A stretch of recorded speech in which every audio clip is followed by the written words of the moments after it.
Regresamos a Hogar al Día, verá visión de Los Ángeles, California, con este documental del Estado laico y laicidad que se llevó a cabo en el Instituto Investigaciones Jurídicas en la UNAM. Ya escuchamos a Rosa María Álvarez que dio su tema, pero ahora viene Roberto Blancarte, pero quiero también pasar el micrófono al compañero Roberto Martínez.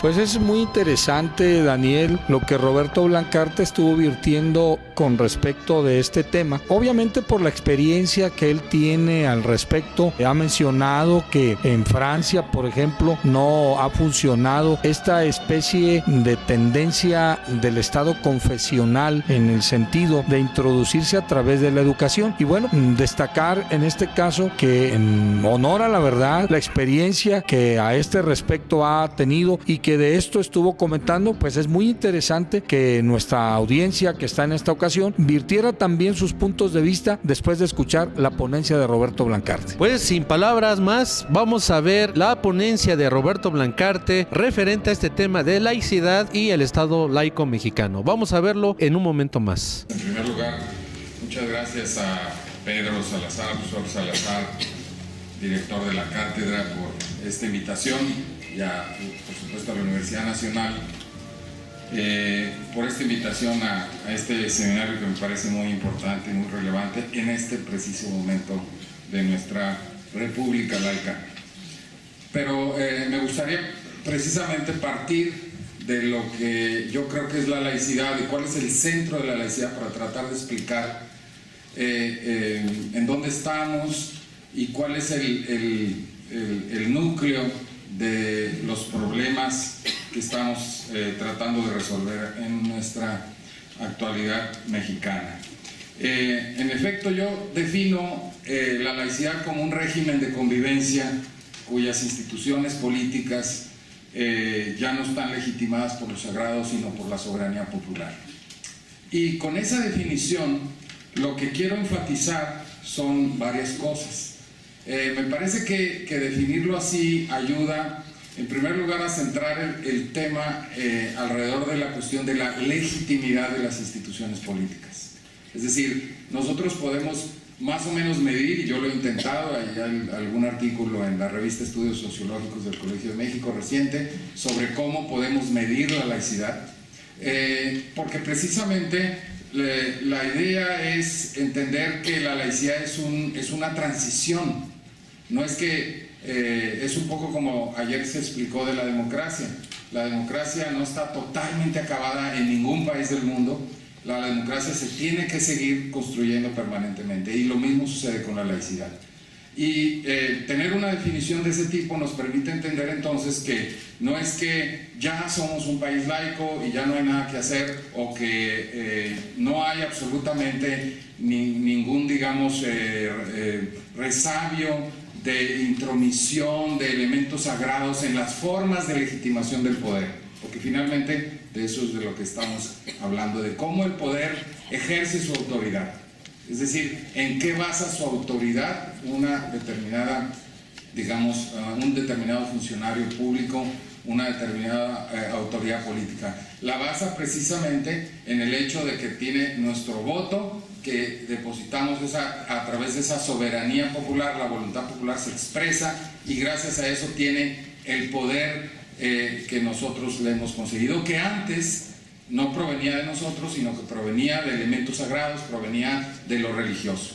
Entonces, lo interesante es precisamente que con esa definición podemos ver qué elementos todavía de religión, qué elementos o búsqueda de legitimidad hay entre funcionarios públicos de elementos religiosos que ya no son laicos como deberían de ser.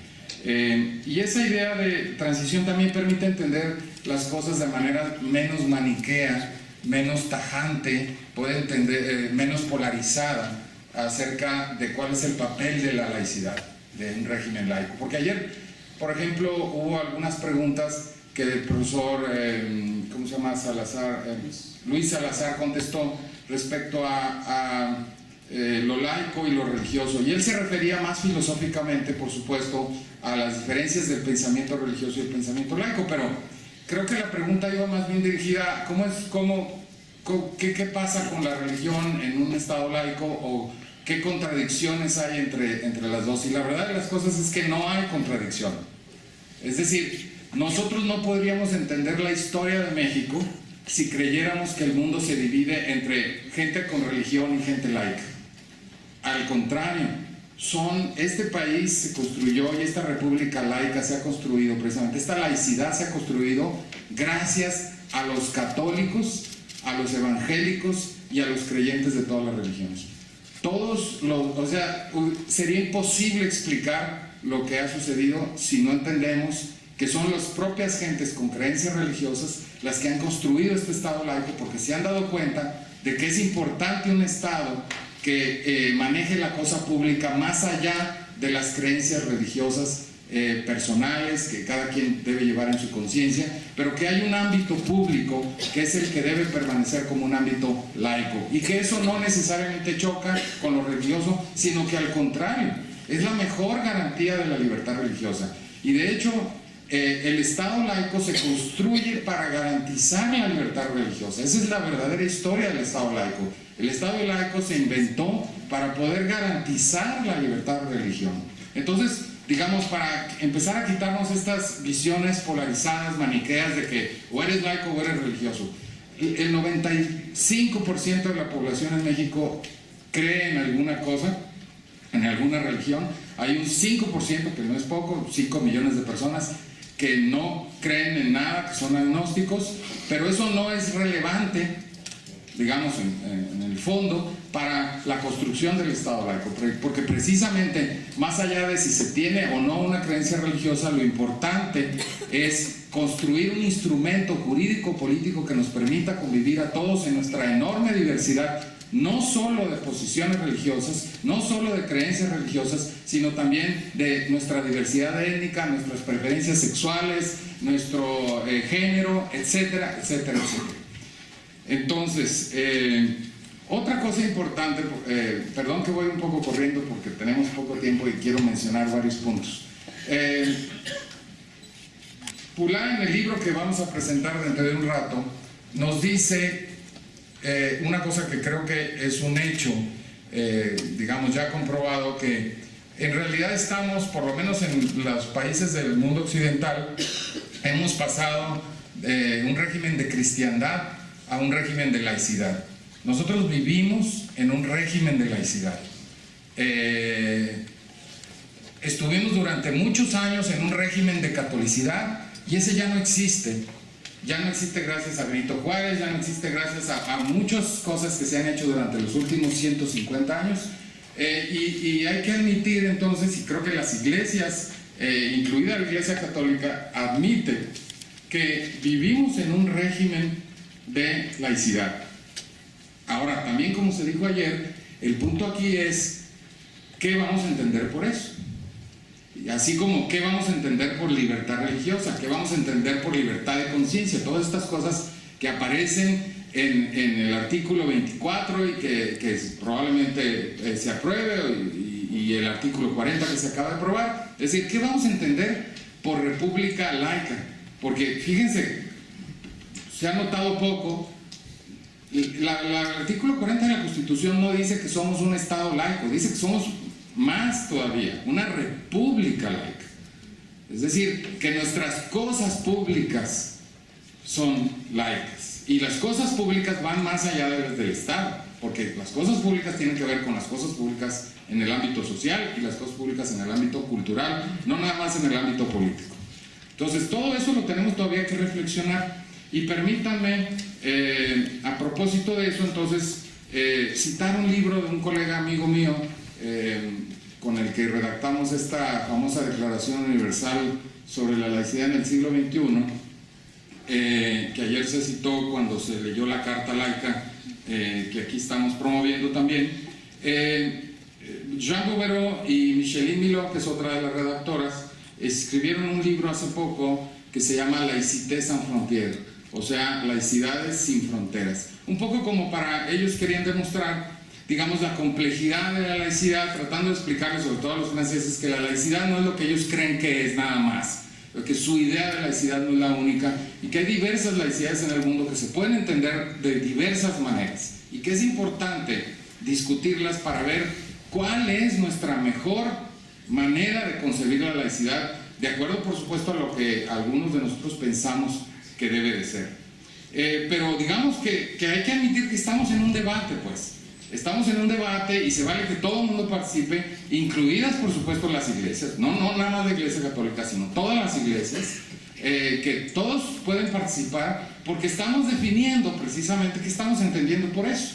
Y eso implica, como dijo ayer Rodolfo Echeverría, que hay que tener cuidado que no se, ¿cómo dijiste, Rodolfo? Usaste un término, que no se malverse, muy bonita palabra, que no se tergiverse, digamos, el sentido y la idea por la cual surgió la laicidad, y por lo menos la idea con la que hemos construido en México específicamente nuestra laicidad. Y creo que para no, porque yo me imagino que ya estoy corto de tiempo, pero para no abusar del tiempo, voy nada más a mencionar y... ¿Cómo? Yo tengo agua, entonces. Perfecto, conste.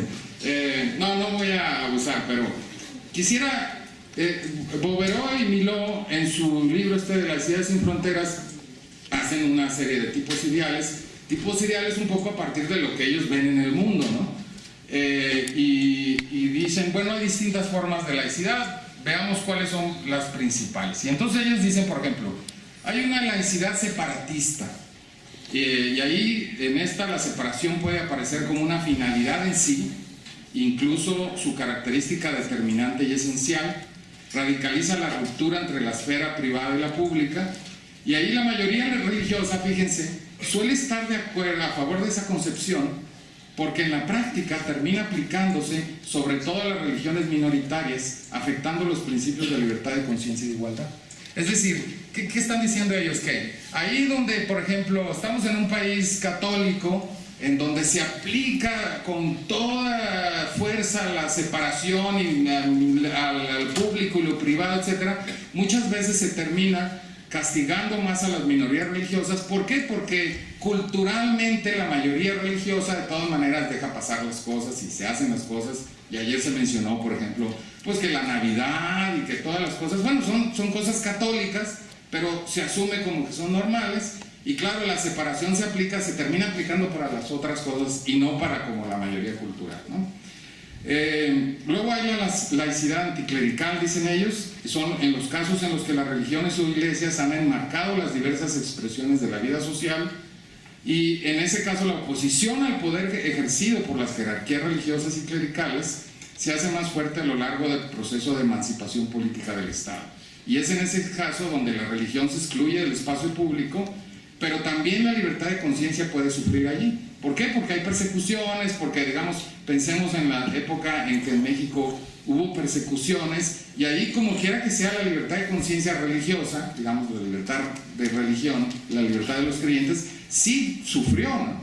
Entonces, tenía una lógica política, hay que entenderla, hay que entender por qué en México y en muchos países pasó esto, pero hay que entender que no necesariamente esa manera de concebir la laicidad es la que queremos ahora, ¿no?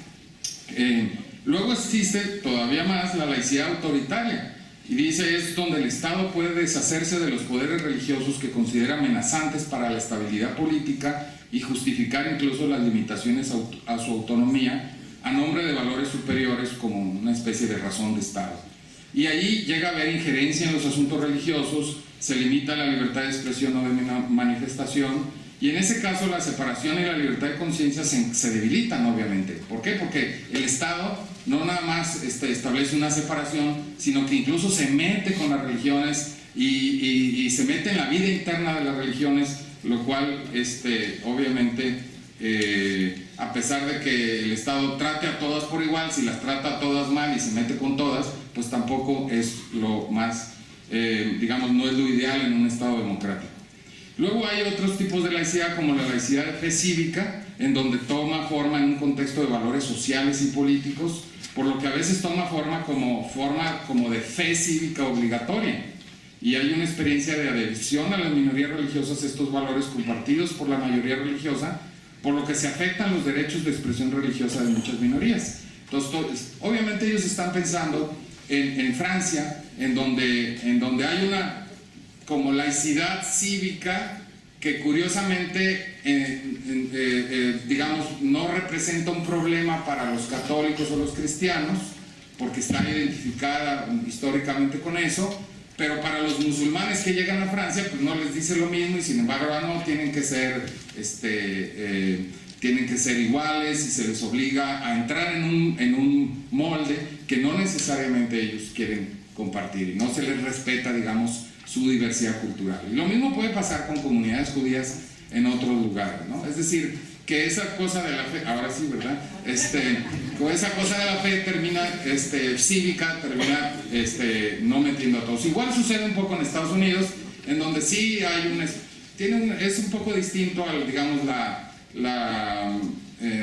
¿cómo le llaman? La religión cívica de los franceses a la religión cívica norteamericana, pero sucede de alguna manera igual, porque en realidad cuando se habla de Dios en Estados Unidos y todo el mundo se acoge a su figura, en realidad se habla de un cierto Dios más bien protestante, y cuesta trabajo incluir al Dios de los musulmanes o a otros dioses dentro de esa forma, ¿no? Y luego hay una laicidad de reconocimiento que es que es más o menos la que ellos y yo propondríamos, digamos, que es una laicidad que le da primacía a la justicia social, al respeto de las decisiones individuales, donde la libertad de conciencia y de religión, así como la igualdad, son derechos inalienables, y la expresión libre de las decisiones religiosas o morales de los ciudadanos en la vida pública se vuelve una preocupación esencial en el tipo de acomodo laico de las instituciones y de las políticas públicas, porque descansa sobre el postulado de la autonomía moral de cada individuo en la conducta de su vida y en las decisiones sobre sus concepciones del mundo.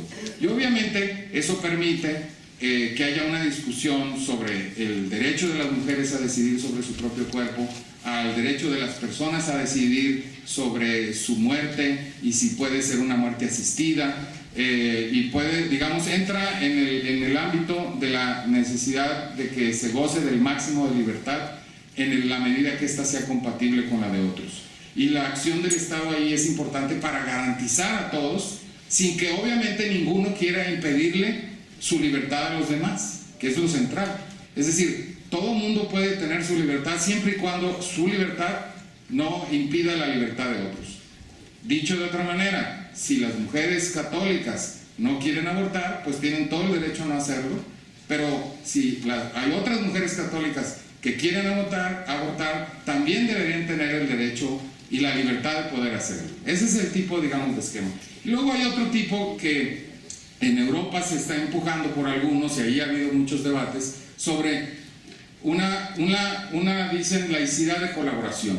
Y es un tipo de laicidad en donde el Estado permite que las iglesias colaboren en la cosa pública. Y ahí es donde no todo el mundo está de acuerdo, porque hay un principio básico que se viola generalmente, que es el principio de la igualdad. Porque cuando se dice, no, todas las iglesias pueden ayudar, todos sabemos que, históricamente hablando, eso no sucede. Por ejemplo, si se dice, necesitamos que en este comité de bioética de los hospitales hay opiniones también religiosas que pueden colaborar, todo el mundo sabe que va a haber una o dos religiones que van a participar y no las, digamos, 6.700 religiones que hay en este país registradas, ¿no? O nunca van a invitar a los cienciólogos, ¿no? Nunca van a invitar a los testigos de Jehová, nunca van a invitar, o sea, el principio de igualdad se ve afectado generalmente con esas formas de colaboración, y por eso generalmente digamos que el modelo que generalmente por lo menos a mí me gusta promover es un modelo que es este modelo que se ha llamado el modelo de reconocimiento junto con el de separación, porque en esos dos modelos combinados precisamente se respeta al máximo la libertad de conciencia, se respeta al máximo la autonomía de las decisiones políticas y la laicidad necesaria en la gestión pública, y se respeta al máximo sobre todo la igualdad y la no discriminación que se requiere para que todo mundo realmente participe por igual. Y finalmente, como me quedan pocos minutos, Dos ideas rápidas. Finalmente aquí todos estamos pensando cómo construir una mejor sociedad y cuál es el papel de las religiones en esa sociedad y cuál es el papel, digamos, el Estado laico lo que hace es regular la vida social de las religiones en la vida pública y está obligado a hacerlo. ¿Por qué? Porque hay muchas, porque todos pensamos distinto y porque se requiere un instrumento que regule la convivencia de personas que pensamos y que hacemos las cosas de manera muy distinta y que la regule de tal manera que todos tengamos las mayores libertades posibles.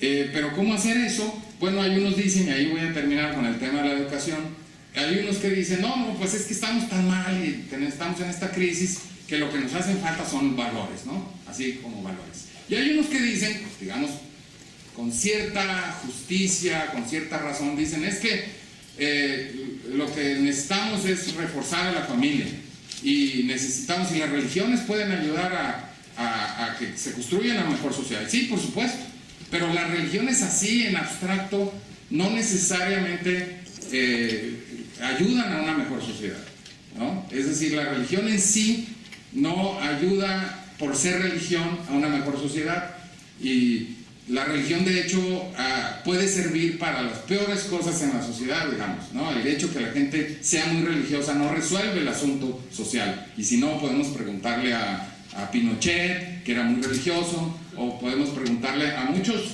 líderes y personajes de nuestra vida actual, incluidos muchos narcotraficantes que son muy religiosos y que sin embargo el hecho de ser religiosos no ha ayudado para que ellos contribuyan a que esta sociedad sea mejor. Igual la familia, ¿no? Se dice, no, es que la familia es lo mejor, es el núcleo básico de la sociedad. Sí, por supuesto, la familia, pero ¿cuáles familias, no? Porque ayer y el artículo mío de hoy en Milenio habla sobre eso. Estaba leyendo sobre el Ivancito, ¿no? El Ivancito es un muchacho de 22 años que ya mató a 8 o 9 personas y que en realidad la familia lo cobijó, lo ayudó, ayudaron a que saliera. Ciertamente estaba en muy malas condiciones en la prisión donde estaba y salió y mató a otra persona. Es decir, la familia, perdonen, no siempre es muy buena. Muchas veces las familias actúan delictivamente incluso. Es decir, ¿qué es lo que queremos aquí? Lo que queremos es una formación de valores y no necesariamente los valores religiosos, es lo que hay que quitarnos de la cabeza, son los que nos van a resolver nuestra vida, sino los valores cívicos, democráticos, que son los únicos que nos enseñan a que la diversidad y la pluralidad se tiene que respetar, ¿no? Porque si nosotros vemos países, bueno, ¿dónde hay más violencia en países? Yo diría, pues vean los países donde hay más religiosidad y hay más violencia. Y los países menos religiosos, como son los países nórdicos, son los países más civilizados y más organizados y con menos violencia. Lo cual quiere decir que tenemos que tomar todas estas cosas con mucho cuidado, ser muy matizados, entender que nuestras sociedades son muy complejas y que las formas de participación son varias. Y termino ya, perdón, ahora sí, con el tema de la educación, que en un minuto lo diré. El tema de la educación es igual. Se dice, sí, claro, necesitamos que la religión entre a la escuela porque va a ayudar, sí, que los muchachos tengan valores. Estamos tan desesperados que ya hasta eso acudimos, ¿no? Sí, la religión, como si la religión en sí fuera a resolver las cosas en la escuela o en cualquier otro lado. Y claro, nos damos cuenta que aquí el tema es que en primer lugar la escuela pública no es para eso. La escuela pública es para una serie de valores universales independientemente de la diversidad de religiones. Y segundo, el tema, yo diría, obviamente esto es más complejo. ¿Qué clases de religión van a dar? Imagínense, ¿no? ¿Cuáles son las clases? No van a enseñar clases sobre la diversidad religiosa, ¿verdad? No van a enseñar sobre qué es lo que creen los testigos de Jehová, qué es lo que creen los cienciólogos, qué es lo que creen los musulmanes. No. Va a haber clases de catecismo. Eso es lo que en realidad sabemos, ¿no? Y en algunos lugares, como en Chile, en Sudamérica, no solo hay clases de catecismo en donde supuestamente debería de haber clases de religión, que nos ayudaría a entender mucho, sino que los que certifican a esos profesores son la Iglesia Católica, ¿no? Entonces, tengamos muchísimo cuidado porque obviamente introducir ese tema sería muy, muy peligroso. Y finalmente un llamado para que pensemos realmente, porque realmente creo que no hay que tener aquí soluciones dadas, no hay que tener soluciones hechas, sino hay que tenemos que pensar y abrir el debate sobre qué queremos y en qué estamos pensando cuando todos hablamos de esta nueva república laica que sí tenemos. Muchas gracias.